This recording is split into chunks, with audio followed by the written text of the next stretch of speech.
एक ही औरत से निकाह करो या बांदी से ताल्लुक रखो जिसके तुम मालिक हो। इस तरह तुम बेइंसाफी से बच जाओगे।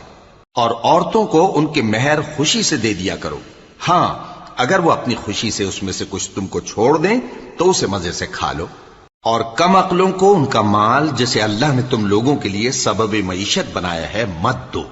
हां, उसमें से उनको खिलाते और पहनाते रहो और उनसे माकूल बात कहते रहो। और यतीमों को बालिग होने तक कामकाज में मसरूफ रखो और जांचते रहो।